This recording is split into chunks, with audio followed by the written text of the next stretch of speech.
po sa akin si Jeffrey Santiago po na may trouble daw po sa loob ng sabungan. Si Kevin Jordan medyo po nakakutob na baka madamay tayo, baka madamay tayo, alis muna tayo dito. So meaning, nagdududa na kayo na meron silang ginawang panyunyupi, sibat mo na kayo dahil baka madamay kayo. Parang gano'n. Umuwi kayo ng Bulacan na hindi talaga nakalabas ito sila. Opo, wala pong text eh.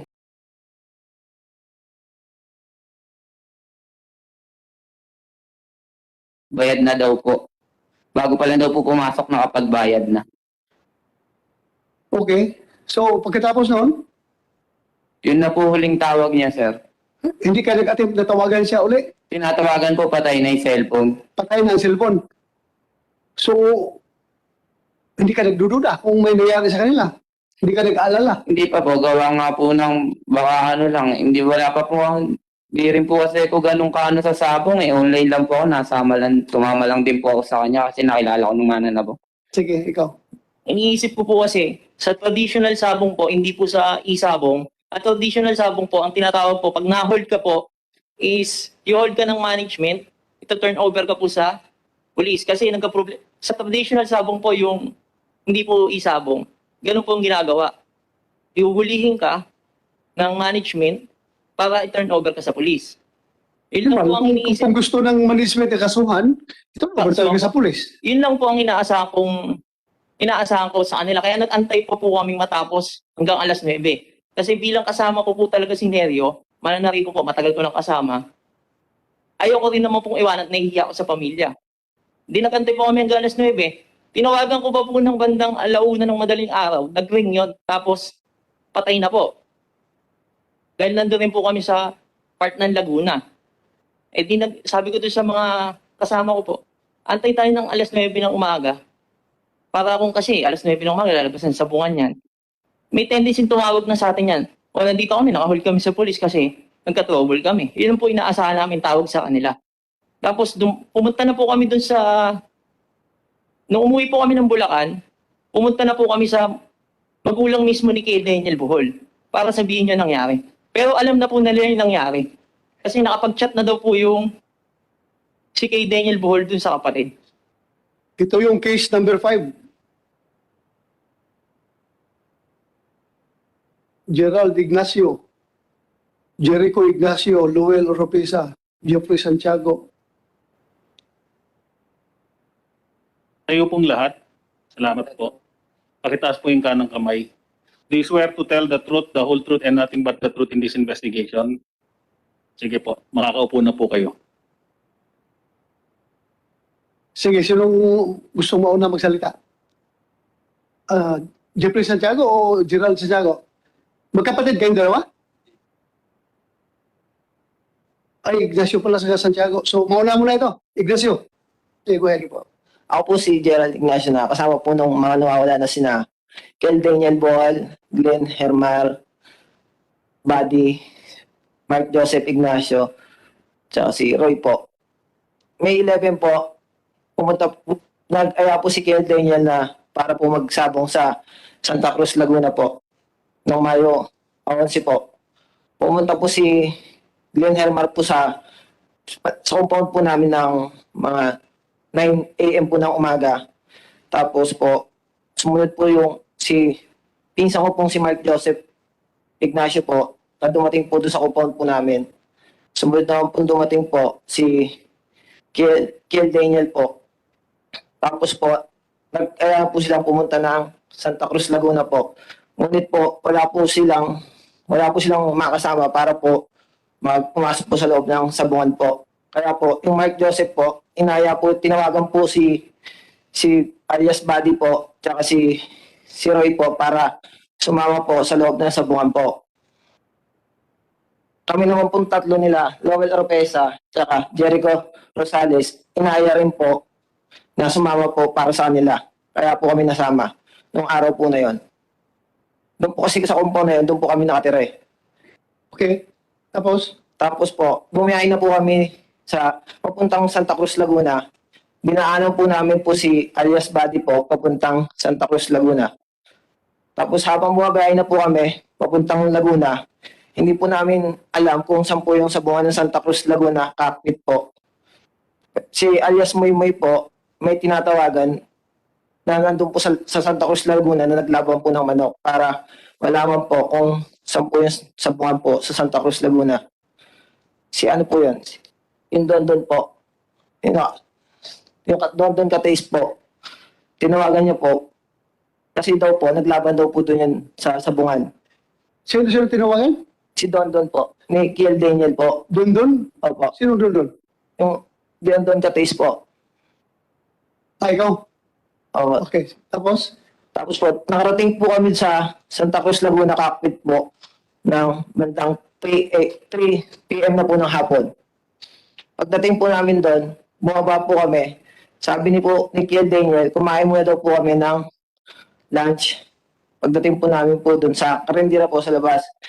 Habang kumakain po kami, kausap po ni Kiel Daniel si Dondon po, tsaka si Morris po. Tapos si Jeffrey po. Yun po, habang kumakain po kami, hindi ko na po alam kung ano po yung pinag-uusapan po nila. Tapos po, habang kumakain kami, pagkatapos po namin kumain, pinapunta po kami ni Moy doon sa loob ng kubo. Yun po, hindi ko na po alam kung ano po yung sitwasyon po. Tapos po, sa kubo po yun sa labas po ng sabungan po yun sa labas po. Tapos po, yung mga bandang alas 5, pumasok na po sila Glenn Hermar, sila Mark Joseph, si Buddy, tsaka si Roy po, sa loob po ng sabungan.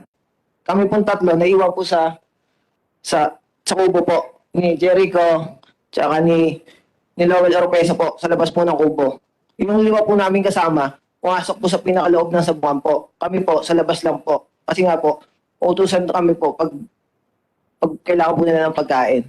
Tapos po, nung mga bandang 7 p.m. po ng gabi, lumabas po si Kiel Daniel, pumasok po sa kubo namin lumabas po ng sabungan po, pumasok po ng kubo po namin. Sabi po niya, tinawag niya si Jericho na samahan daw bumili po ng pagkain. Tapos po, maya-maya, si Jericho naman daw po, bumalik po ng kubo. Kinuwento niya na may penalty daw po yung manok. Kinuwento niya po sa amin dalawa ni Lowell kasi po yung kami po yung naiwan na sa kubong dalawa. Bumalik po na may penalty daw po o bad weight po ata yung manok. Sabi niya, nagbayad daw si Kiel Daniel ng 3,000 multa po ata. Tapos yun po, di ko na po alam. Tapos maya-mayang bandang 9 a.m. Kumatok po sa akin si Jeffrey Santiago po na may trouble daw po sa loob ng sabungan. Sila Jeffrey Santiago po kasi katabi po namin kubo po yun na naglaban din po ng May 10 po ata. Yun lang po, sir. Jeffrey Santiago. Ano yung sinabi mo Po, sa kanya? Sir, yung sinabi ko po yun kasi po, kahit wala din po, sir, bago po malaman ni Moy na naka-hold po sila sa loob, kami magkasama, sir, may nag-text po sa kanya yung Bornok na kailangan ka dito, naka-hold tayo. Yun po yung ginawa naman po ni Kiel Daniel Ball. Lumapit po siya kay Morris. Kevin Jordan po. Como si Morris nga po talaga may alam doon, tinatanong niya po kaya ano po kaya ang dahilan kung ba't sila na-hold. Ngayon po, ito po narinig ko, sabi ni Morris, pag tinanong kayo kung ba't kayo nandito, sabihin niyo lang kung mga lockdown, walang tupada, gusto niyo lang din patmani kung malaki pagkanan sinuwerte, baka makapag-uwi ng konti. Pagka di okay na po, nasabi na po ni Morris yon, pumasok na po tong Kiel Daniel. Ngayon po, si Kevin Jordan medyo po nakakutob na baka madamay tayo, alis muna tayo dito. Kasi sir, di naman po talaga kami magkasama po eh. Iba po yung lakad namin.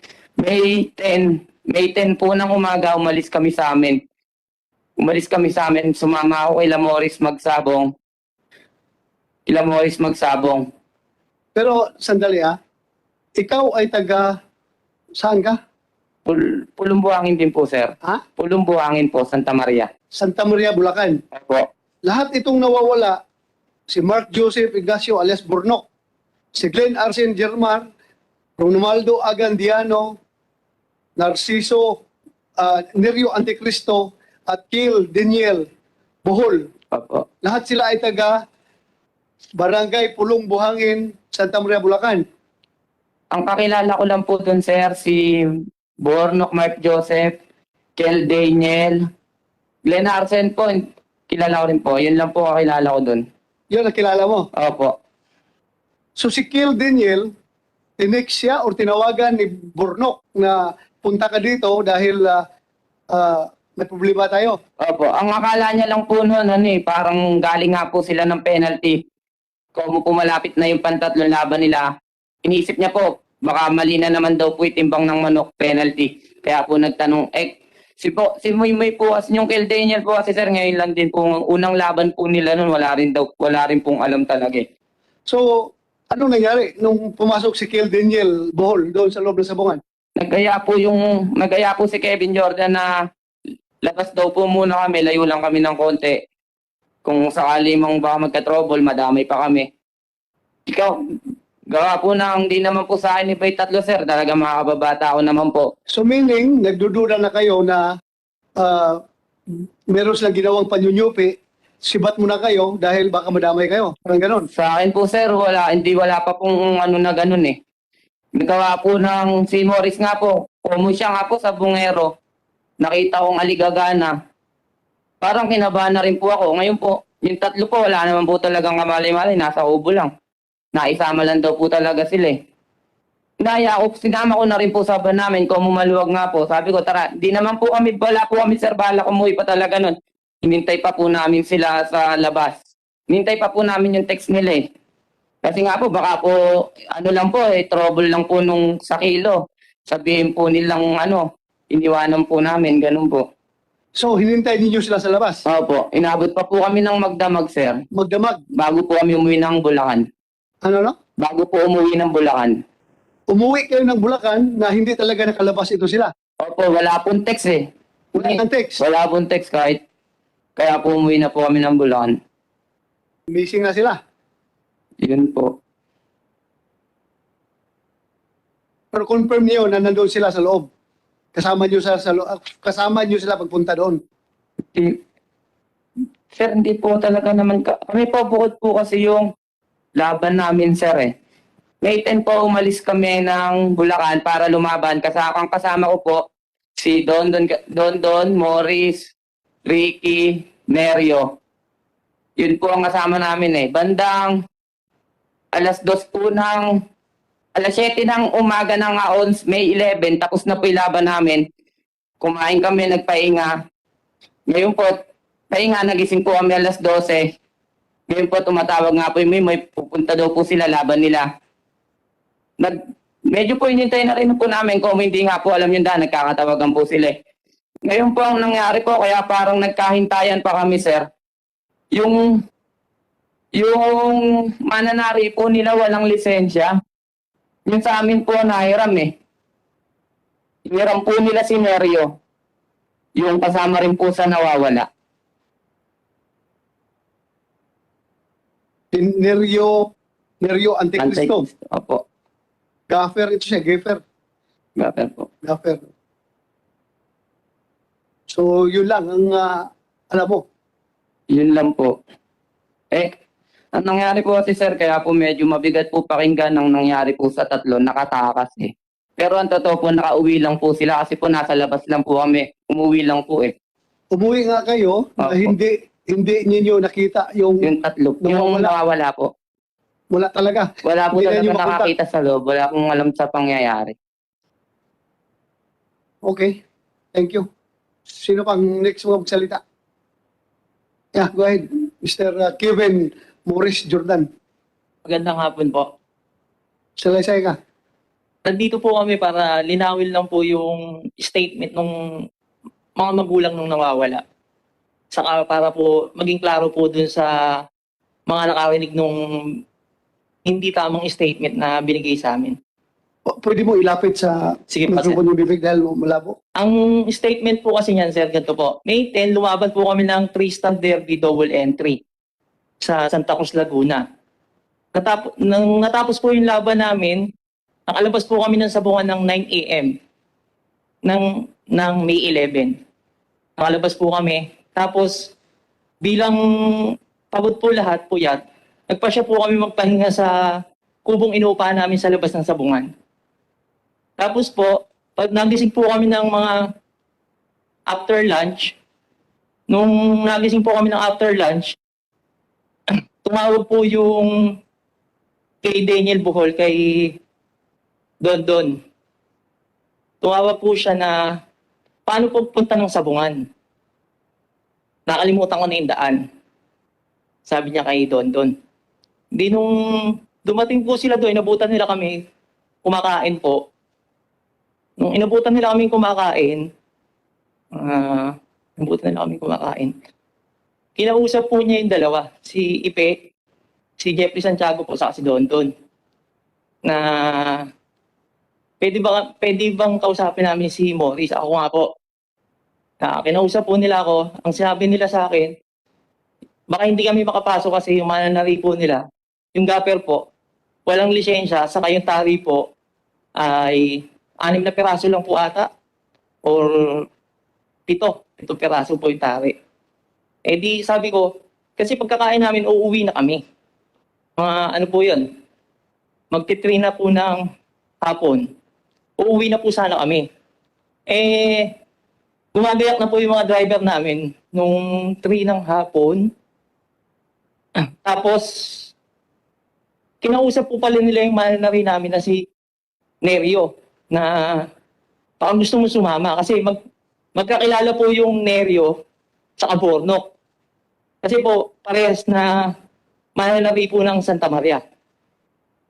Tapos, bilang gumagayak na po kami pauwi, nung pauwi na po kami, ano po, sabi ko, tara na, uwi na tayo. Nung pumasok po pala ng sabungan, nandun na po pala kasama nila yung mananari namin na si Nerio. Tapos tinawagan ko po si Nerio, nagsisimula na po yung laban. Sabi niya, tapusin ko lang tong tinatarian ko kasi papayaran po kay Bornok yung lisensya ko. Di nung natapos po yung unang laban nila, talo po. Nung matalo po yung unang laban, wala po palang kasama yung Bornok na maghahawak ng tari. Tari na rin daw po yung isang manok nila. Tatarian na po. Ang ginawa ni Nerio, siya po yung mahawak ng manok. Ang nagtari naman po yung Bornok. After po nung tarian ni Bornok yung manok, tinawagan ko po si Nerio. Ay ko, labas ka na, iwanan mo na lang yung tari mo sa kanila. Para makauwi na tayo, pagod na rin tayo. Halos 2 days na rin tayo nandito sa sabungan. Tapos, sabi ni Nerio, sige, palabas na ako.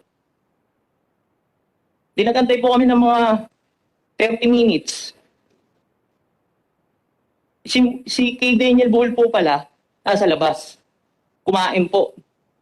Tapos lumapit po sa akin si kay Daniel Buhol. Ang sabi ni kay Daniel Buhol sa akin ay, pinsan ko po yan eh. Sabi niya sa akin, pinsan, baka pwede mo naman kaming tulungan. Kasi tumawag sa akin si Bornok na na-hold sila sa loob. Sabi ko, paano na-hold? Ano naging problema? Baka ako bad weight lang. Dahil yung first fight nyo, sabi nyo bad weight. Puntahan mo na ako sa loob at ikaw kung mausap. Hindi ako pwedeng mamakailam kasi entry niyan. Sakaya akong magka-trouble sa loob. Kasi po, yan din po yung hanap buhay ko. Lumalaban po ako sa Pitmaster kasi nga po, may premyo po silang 5,000. Tapos may day champion na 300,000. Yun po yung inaasahan namin na premyo sa loob. Ayoko pong magkaroon ng trouble sa loob kasi nga po, madalas po ako dun sa Santa Cruz, Laguna lumalaban. And then po, ito po, sabi ng pinsan ko, sige, papasok ako sa loob. Nung pumasok po si kay Daniel Bull sa loob, ang sabi niya sa akin, sige, papasok na ako sa loob. Si Nerio po, tinawagan ko, sabi ko, nasaan ka na? Pauwi na kami. Gusto na namin umuwi. Sabi niya, eto, palabas na ako. After 30 minutes, hindi na po makontak si Nerio. Tapos, nakatanggap po yung isang kasama namin ng tawag, sabi niya, nagsalita tong kasama namin isa, ano ba naman yan, yung nasa mahang ko ata, parang choppy yung manok. Nagsalita po yung neryo na gano'n sa isang kasama namin. Di kinabahan na po ako. Eh dahil may trouble na sinabi sa akin, tapos may binanggit na choppy yung manok. Sabi ko, tara na, mauna na tayo, baka madami tayo. Inaya ko na po silang lahat. Ito naman pong si Jeffrey Santiago, inaya po yung kabilang grupo. Kaya ang naging tingin po ng tao, nakatakas kami. Totally hindi po namin sila kasabay sa grupo na yun. Magkaiba po kaming grupo. Ang lumalabas po kasi, kami yung magkakasama. Pero yung tatlo po, kasama talaga, pero wala po talaga silang alam. Kahit nga po nung iniwanan nila yung kahit pampili pagkain, wala. So kayong lahat, 1, 2, 3, 4, 5, 6, nasa labas na kayo? Walang isa sa inyo nasa loob? Wala po. Wala po. So nasa labas kayo lahat? Opo. Nalaman lang nyo ito dahil kay Kiel Daniel Buhol na tinatawagan ni Bornok na pasok ka dito dahil may problema, na-hold kami dito. So si Kiel Daniel kasama ninyo sa labas dati? Yes po. Kasama ninyo sa labas? Nung oras po na yung kasama namin siya sa labas. Tinawagan siya ni Bornok na pasok ka dito, tulungan mo kami dito sa problema. Pumasok si Kiel Daniel sa loob. Yes po. O nung nasa loob na si Kiel Daniel, ano na nangyari? Nung nasa loob na po si alias Moymoy, nung nakalis na po kami, malapit na po kami sa may kanto palabas po ng sabungan. Tumawag po siya kay Jeffrey Santiago. Ang sinasabi niya, Sino tumawag? si alias Moymoy po. Ano siya? Kay Daniel Bohol. Kiel Daniel, Tumawag po siya kay Jeffrey Santiago. Ginawa naman po ni Jeffrey Santiago ng loudspeaker. Ang huling sabi niya po is, pahiram kami ng pot money. Pambayad sa dalawang entry nila. Eh bilang marunong po ako sa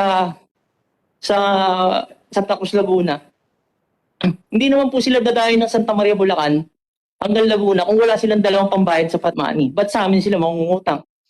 Yun po ang inisip ko agad. So anong sabi nyo? Ikaw, maghingi mo kayo ng patman Sabi ko po gagawa nga po galing kaming talo. Sabi ko, tol, wala akong ngayon ganung kalaki. Hiniram niya po 11K Pambayad daw po ng pot money. Tapos po yun, namatay na. Tinanong ko naman po yung tatlo, sabi po, bayad na daw po. Bago pa lang daw po pumasok nakapagbayad na. Okay. So, pagkatapos noon, Yun na po huling tawag niya, sir. hindi ka nag-attempt na tawagan siya uli. Tinatawagan po, patay na yung cellphone. Patay ng cellphone. So, hindi ka nagdududa kung may nangyari sa kanila. Hindi ka nag-aalala. Hindi pa po, gawa nga po ng baka hindi wala pa po hindi rin po kasi ko ganun kaano sa sabong online lang po ako, tumama lang din po ako sa kanya kasi nakilala ko nung na po. Sige, ikaw. Iniisip ko po kasi, sa traditional sabong po, hindi po sa e-sabong, at traditional sabong po, ang tinatawag po, pag na-hold ka po, is i-hold ka ng management, ito-turn over ka po sa police. Kasi sa traditional sabong po, yung hindi po e-sabong, ganun po ang ginagawa. Ihuhulihin ka ng management para i-turn over ka sa police. Yun lang po ang iniisip. Kung gusto ng management na kasuhan, ito over talaga sa pulis. Yun lang po ang inaasahan ko sa kanila. Kaya nag-antay po kaming matapos hanggang alas 9. Kasi bilang kasama ko po talaga si Nerio, mananari ko po, matagal ko ng kasama, ayoko rin naman pong iwanan at nahihiya ako sa pamilya. Di nag-antay po kami hanggang alas 9. Tinawagan ko pa po ng bandang alauna ng madaling araw. Nag-ring yun, tapos patay na po. Dahil nandun rin po kami sa part ng Laguna. Sabi ko doon sa mga kasama ko po, antay tayo ng alas 9 ng umaga. Para kung kasi alas 9 ng umaga, lalabas ng sabungan yan. May tendency tumawag na sa atin yan. O nandito kami, nakahuli kami sa polis kasi nagka-trouble kami. Yun po inaasahan namin tawag sa kanila. Tapos pumunta na po kami doon nung umuwi po kami ng Bulacan, pumunta na po kami sa magulang mismo ni Kay Daniel Bohol para sabihin niya nangyari. Pero alam na po nila yung nangyari. Kasi nakapag-chat na daw po yung si Kay Daniel Bohol dun sa kapatid. Okay. Thank you. Sino pang may gustong sasabihin? Okay na kayo? Ikaw, wala ka sasabihin? Yun nga po masabi po kagaya po ng sabi ng pinsan ko si Gerald Ignacio po na pinuntahan nga po ako ni Mimoy sa Kubo para po magpasama sa akin bumili ng pagkain. Paglabas po namin, bumuli po kami sa isang karinderya ng makakain po nila sa loob. Tapos maya-maya po, tumawag po yung pinsan ko si Mark Joseph po. Sinabi po niya kay Cale Ball po na parang may penalty daw po sa manok para bumigat daw po yung timbang. Nanghingi daw po ng pambayad ng 3,000 daw po para pambayad daw po sa penalty. Kaya ginawa po ni Kill Daniel po, pumunta po dun sa gate, inabot po yung pambayad sa penalty po. Tapos bumalik po ulit doon sa may karinderya. Tapos po pagka may sandali po, tsaka nagpasama po ulit sa akin doon sa gate, tinatid na po namin yung pagkain. Tapos, Yun lang po, tapos bumalik na po ako sa Ubo. tapos hanggang sa umuwi kayo umaga, hindi talaga nyo nakita. Hindi na lumabas yung mga tao na yun. Hindi po. Hindi kayo nagduda, hindi kayo nag-report kagad sa pulis. Hindi po kasi wala po talaga kami, hindi po namin alam kung ano po nangyayari sa kanila eh. Anyway, explain naman ni Kwan na expected din yun na i-turn over sa pulis kung na-hold sila ng management. Ikaw, meron ka pa sabihin? Doon, wala na. So, okay na kayo lahat? So, maraming salamat, ha? Thank you sa inyong cooperation. Maraming salamat. Tingin nyo, makikita pa nyo yung mga pinsan ninyo? Sana po, sir. Ha? Miss na miss na po namin po yun. Sige, dasal kayo. Na makauwi pa yun. Makauwi pa sila buhay. Thank you. Maraming salamat.